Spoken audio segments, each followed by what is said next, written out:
We are looking at B, human race descended entirely from Adam and Eve by procreation. Right? How that happened. We're not going to read all the verses, but a few verses. For example, Genesis 3:20, we see Eve.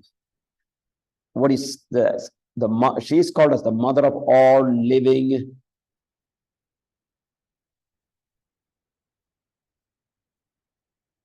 Yeah.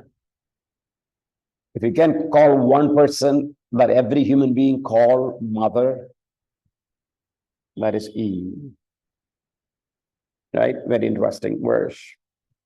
Acts chapter 17, verse 26. He made from one man, Adam, every nation of mankind to live on all the face of the earth. Yes. And so you see that the entire human race is coming from Adam by procreation, right? Like natural birth. There's only one man who was never born, but was created. That is Adam, and of course Eve as well. Corroborating evidence, yes, we don't have to work much here, but Genesis chapter 2, verse 1 to 3 informs us that God's creating work was completed on the sixth day of creation. While this does not exclude the possibility of other creative works, right? Like maybe other part of the creative works continues. It does imply that there is no regular continuing work of creation, right? Yes, God, for example, God can create out of nothing certain things, right? The creation of Jesus, human nature, maybe or something special. And remember, multiplication of loaves and fish. These are all, when you call miracle.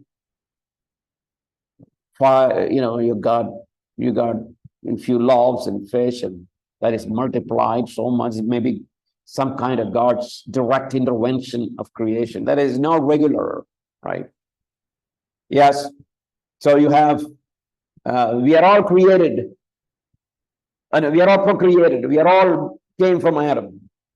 And not only when we came, we got a body from Adam, and of course depravity. Human nature with its corresponding depravity are transmitted to the entire race by human procreation, not by divine creation. Our sinful nature, you get it from your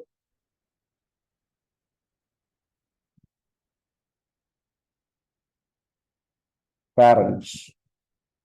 And David says, I was brought forth in iniquity. In sin, my mother conceived. Don't think that, the conception of David's mother was an evil or wicked thing. No, that's not what David says. I was brought forth in iniquity. In sin, my mother conceived. It simply says, I got it from my parents. That's what basically it says. Psalm 58, wicked are estranged from the womb. Those who speak lies go astray from the birth. Yeah.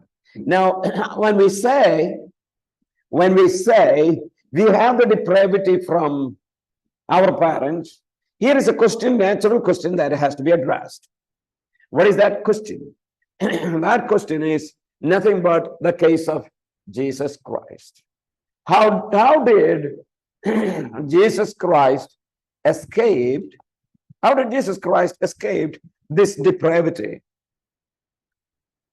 If we receive our depravity from our parents, how about Jesus Christ? I have students, even the other couple of weeks ago, Bible college students were talking to me about this question, about Jesus Christ, and this how come he's with them? Because if he has come from Mary.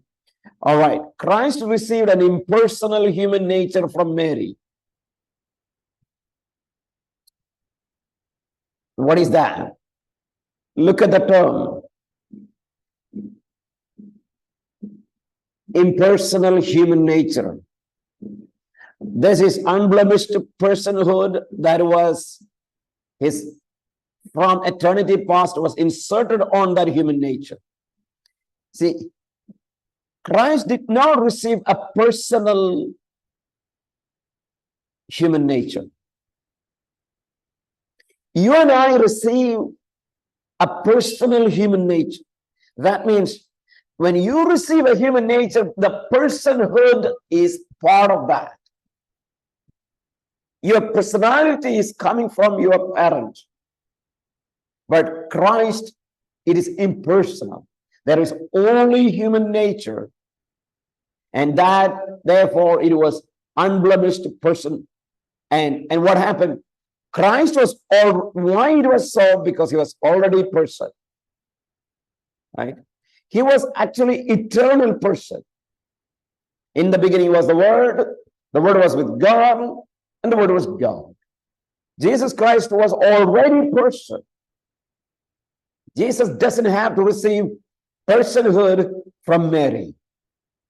So all what did, that eternal personhood was inserted in this humanity. It is for this reason he may be called as second Adam. He's not part of the first Adam. He is second Adam. So,